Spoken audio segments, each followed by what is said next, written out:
ibibigay niya yung yung talagang alam niya na makabubuti sa atin, pagkakalob niya sa atin yung banal na Espiritu. Kaya kailangan natin talaga magbago.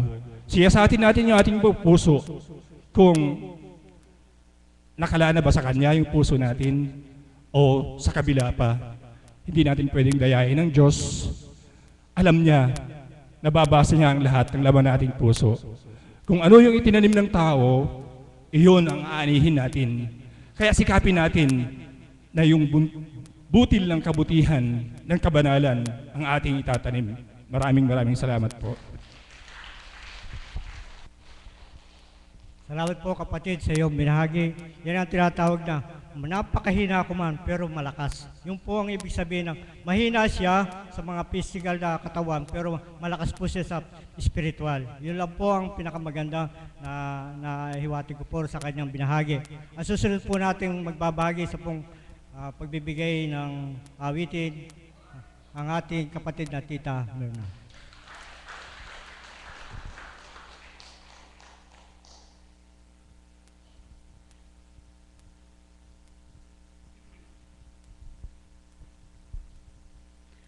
Purihin at dakilain ang ating Panginoon. Salamat po, Ama.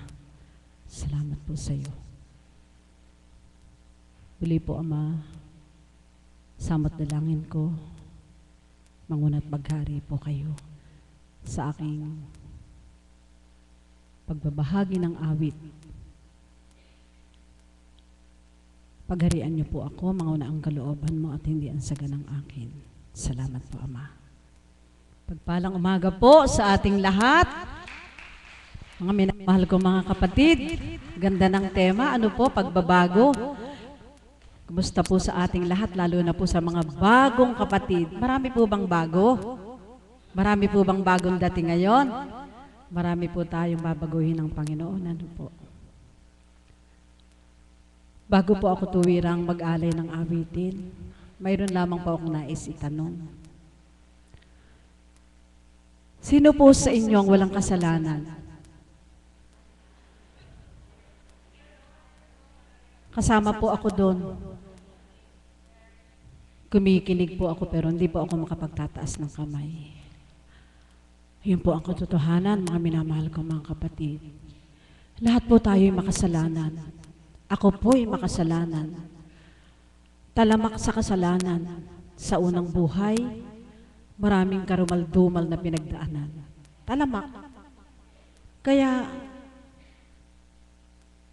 maliban siguro sa mga sanggol na bagong silang anghel at walang bahid kasalanan, puspos ng kabanalan.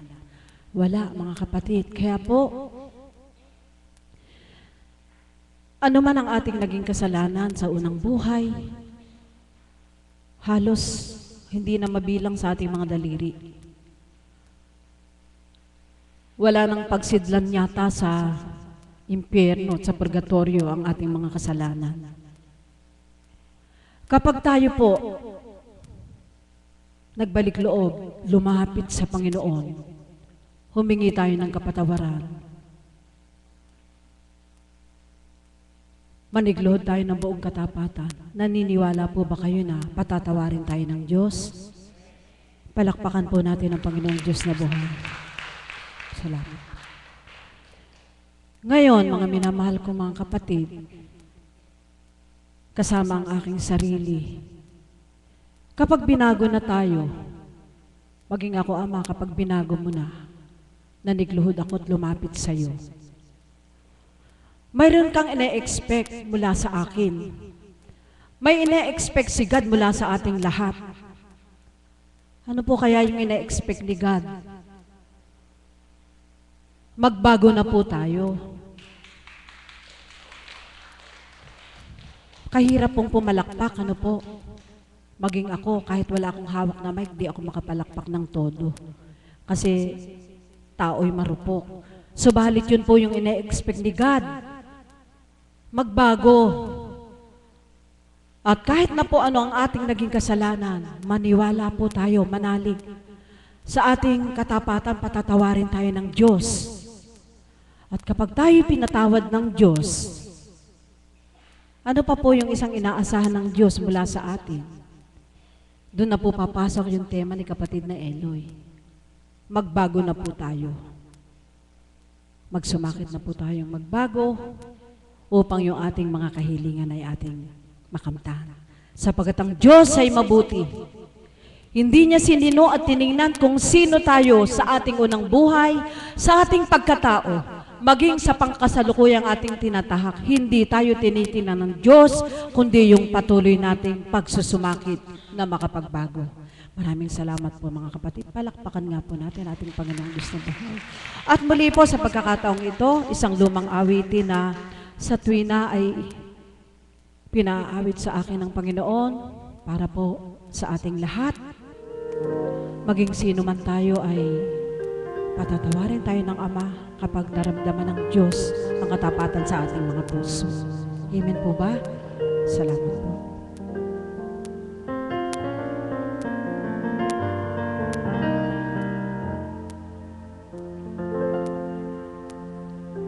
Pag-ibig ng Ama'y kakaiba.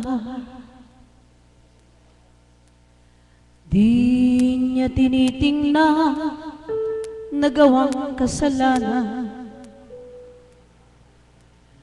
Kapag nagsisi ka, bumalik sa Kanya.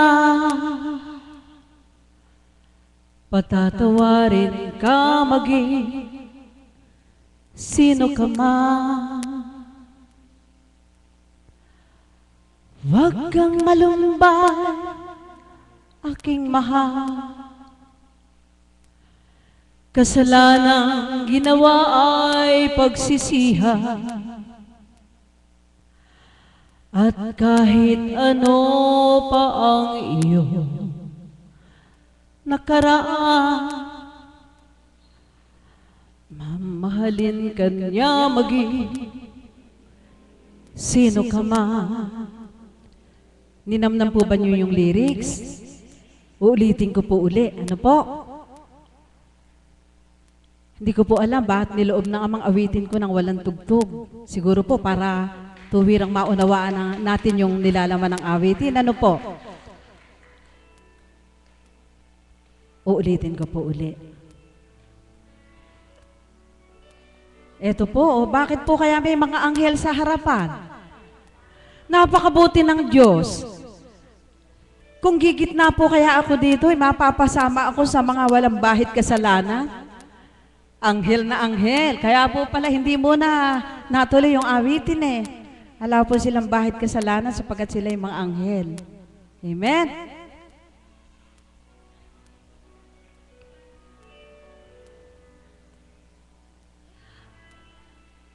Pag-ibig ng Ama'y kakaiba. Di niya tinitingnan nagawang kasalanan. Kapag nagsisi ka at bumalik sa Kanya, patatawarin ka maging sino ka man. Huwag kang malumbay, aking mahal. Kasalanang ginawa ay pagsisiha. At kahit ano pa ang iyong nakaraan, mamahalin ka niya maging sino ka man. Mahal ka niya, pagkat mahal ka niya. Inisip nila ay hindi mahalaga, mahal ka niya maging sino ka man. Mahal ka ng Ama, pagkat mahal ka niya. Inisip nila ay hindi mahalaga, mahal ka niya maging sino ka man.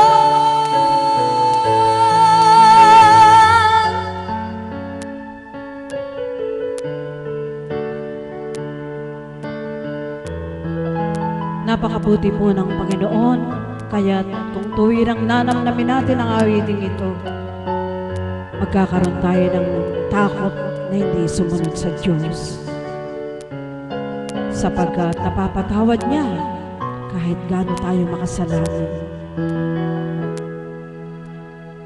Ano man ang ginawa sa dating buhay, lahat ng ito'y kanyang mapapatawad. Dahil sa laki ng kanyang pagmamahal, patatawarin ka sa kamalian. Kaya't kapatid na minamahal, kapag napatawad na'y magpagong buhay, upang ikaw ay hindi na mawala sa amang sa iyo'y nagmamahal. Mahal ka ng Ama, pagkat mahal ka niya. Iniisip nila ay hindi mahalaga, mahal ka niya maging sino ka man. Mahal ka ng Ama, pagkat mahal ka niya. Iniisip nila ay hindi mahalaga, mahal ka niya maging sino ka man. Mahal ka ng Ama, pagkat mahal ka niya.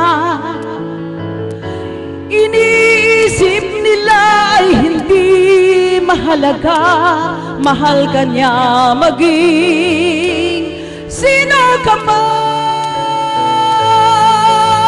Mahal ka niya, pagkat mahal ka niya. Iniisip nila ay hindi mahalaga, mahal ka niya maging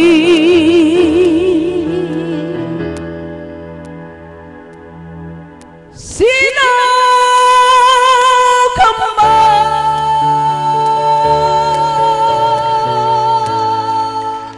Thank you, Lord. Maraming salamat po. Salamat sa ating Panginoon. Maging sino man kami ay di mo alintana kapag kami nagbagong buhay at sa iyo'y sumunod na tuwiran, kami patatawarin mo. Salamat po, Ama. Salamat, Tita, sa iyong mga awiting makalangit, tumitimo sa puso ng bawat isa sa atin, kagalakan ang siyang binigay sa atin ng Panginoon. Ang susunod naman pong magbabahagi ang ating Tita Beth Chico.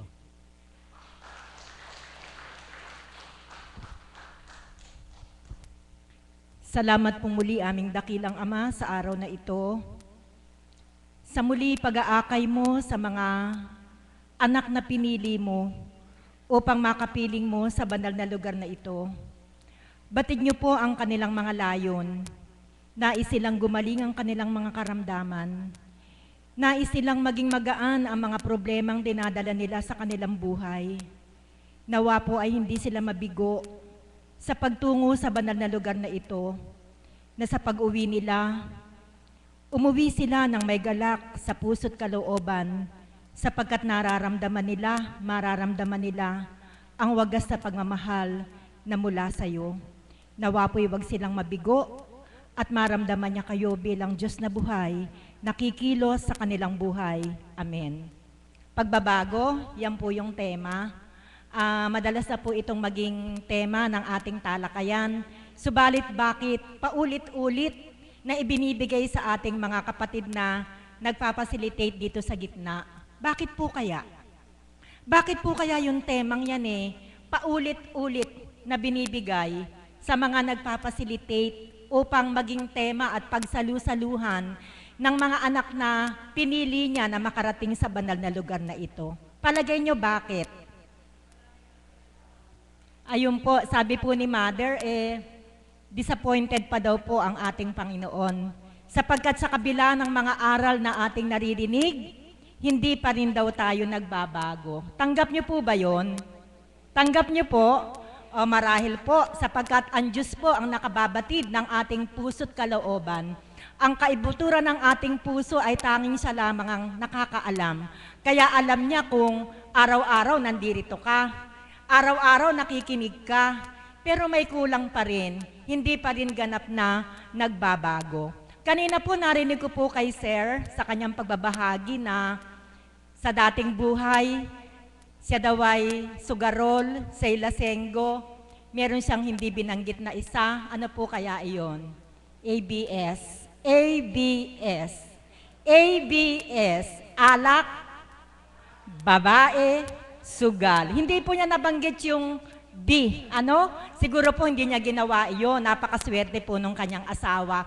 AS lang siya. Alak at sugal.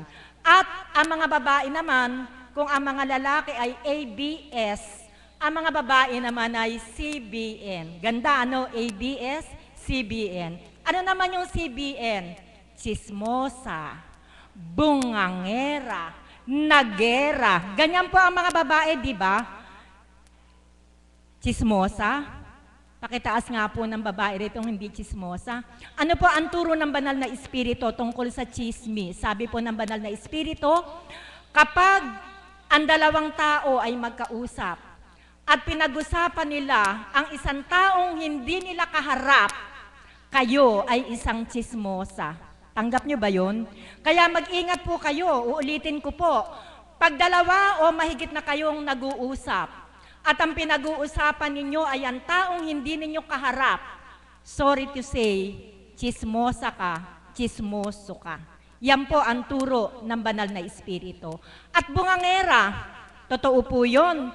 Pagka hindi ayon sa ating kagustuhan ng ating nakikita, ano po ang panlaban natin? Ang ating bunganga. Kaya karamihan daw po sa mga babae talaga bungangera. Lalo na kung ang kanilang anak o asawa ay pasaway, ang nagiging sandata nila ay ang pagiging bungangera. At kahalintulad po ng bungangera ay yung nagera. Ano po ba yung nagera? Yung nager.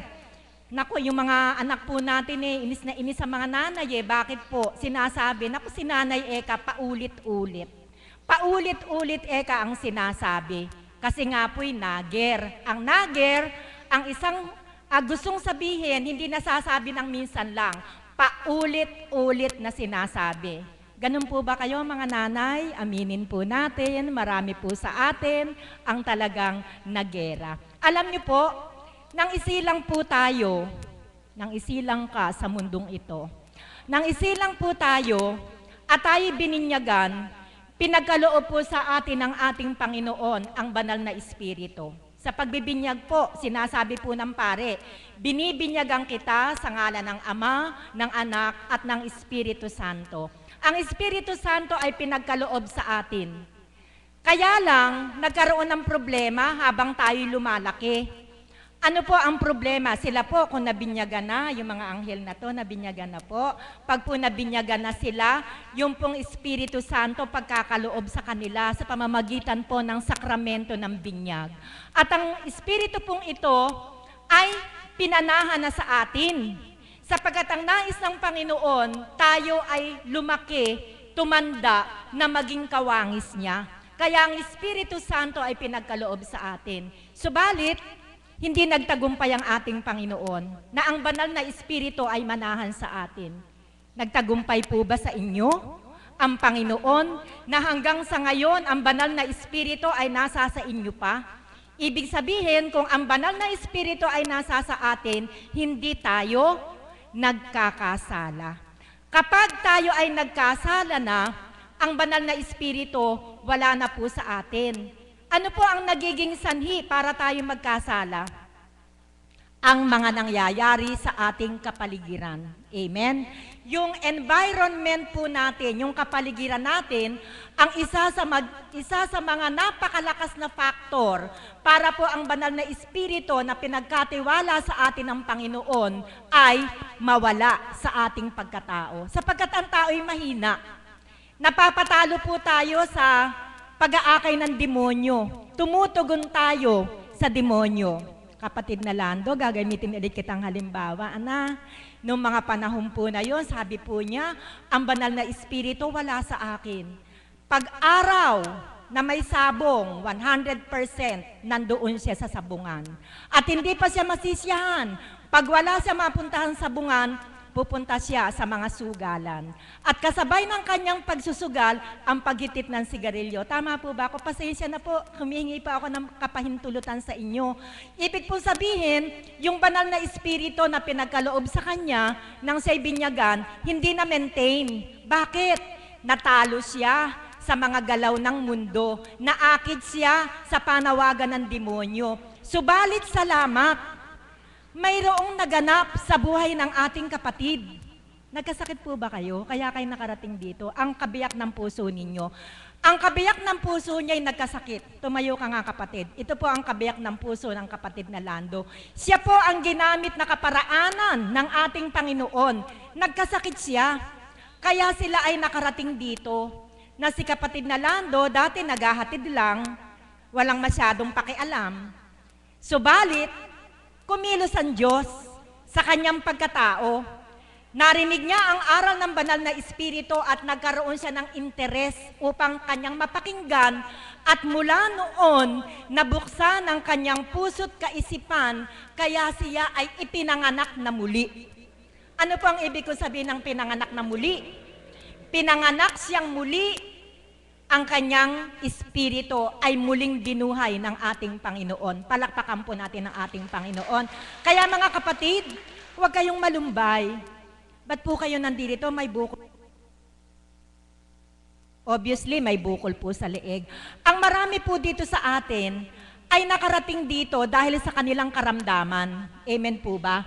Kung lilimiin po natin, hindi po tayo dapat malumbay sa ating kaparaanan sapagkat iyan ang ginawang kaparaanan ng Panginoon upang kayo ay akayin at ang espiritong namatay ay muli niyang buhayin. Palakpakan po natin ang ating buhay na Diyos. Si kapatid, marami ka ding naging karamdaman. Natatandaan ko, halos hindi ka makahingay. Nagpunta ka dun naghaplusan tayong dalawa.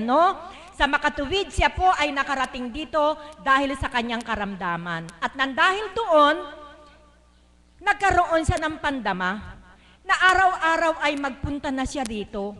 At nang siya'y magpunta rito, nakarinig siya ng mga aral, kaya yung kanyang mga masasamang gawa na pinagagawa sa kanya ng demonyo, isa-isang natanggal. Kaya si kapatid ay naging born again din ang kanyang espiritu. Hindi born again bilang isang relihiyon, kundi ang kanyang espiritu ay binuhay na muli ng ating Panginoon dahil mahal siya ng Diyos. At nang ito'y buhaying muli ng Panginoon, nagkaroon ng pagbabago. Nagtotongit ka pa? Ay, nakapikit! Natutokso pa rin! Kaya nga, ibig sabihin, nagtotongit ka pa rin. Nagsasabi ng totoo. Nagsasabi ng totoo si kapatid. Okay, hindi daw po siya nagsisinungaling. Kung minsan, hindi niya mapigilan ang kanyang sarili, pilit siyang tinutokso. Halika, tongit ka, mananalo ka, itry mo, mananalo ka. Ayun, natukso ng demonyo, kaya bumabalik sa tongitan. Opo, huwag po sa akin. Opo, hindi po kayo sa akin magsisinungaling, sa Diyos po. Opo, kaya po umasa po kayo, dagdagan nyo ang panalangin hanggang iyon po ay totaling matanggal na sa ating Panginoon. Huwag po kayong mahiya. Sapagkat ako po dati tong-itera din po ako Nagtotongit din po ako. Ayan po, alam po mga kapitbahay ko yan. Nasabi ko nga po, ang katwiran ko, aba, isang linggo ako nagtatrabaho, pagod ang katawan ko, pagod ang isip ko. Deserve ko naman na pagka-Sabado at Linggo'y maglibang ako. At ang libangan ko ay katulad mo rin, nagtotongit din ako. Inaabot nga ako ng 2:00 ng madaling araw Nahihiya nga ako, naglalakad kami sa kalsada, inihahatid namin yung katongit namin. Okay, so sa pamamagitan ng aral ng banal na espiritu, akala ko po kasi isang magandang libangan. Pero ang sabi po ng Panginoon, huwag anak, huwag yan ang paglibangan mo. Ako ang paglibangan mo at higit kang masisiyahan. Palakpakan po natin ang ating Panginoon. Kaya, yun na nga po, nang makarinig ako ng kanyang mga aral, binago niya ako. Hindi na po ako ngayon humahawak ng baraha. Kahit po gustong-gusto ko, nakokontrol ko, pasilip-silip na lang ako dun sa mga nagtotongit. Pero hindi na ako humahawak ng baraha. Sabi naman po ng banal na espiritu, natatandaan ko nun huwag gawing bisyo. To the extent na yung wala na, mangungutang ka pa, maglalabas ka pa, para makapagsugal ka. Yun po yung turo ng banal na espiritu. Kaya salamat sa Ama, ang dami niyang binago. Kaya katulad ni Ma'am, nabago din po ang aura ng mukha ko. Totoo po yung sinabi niya, ang tingin po nila sa akin nun, mukha daw po akong bruha. Walang gustong may lumapit sa akin sa eskwelahan. Iniiwasan ng mga estudyante, iniiwasan ng mga teachers. Pero, nang baguhin ako ng Panginoon, nakapakinig ng mga aral niya, nabago din po ang aura ng muka. Naging maaliwalas. Sapagkat ang nais ng Ama sa mga anak niya, makita niya na laging masaya ang kanilang mga mukha. Hanggang dito na lamang po, andyan na po ang ating mahal na Apo, na higit pong hinihintay ng lahat. Kaya nawa po, meron kayong kaunting inspirasyon na napulot. Salamat po. Salamat po, Tita, sa iyong mga binigay.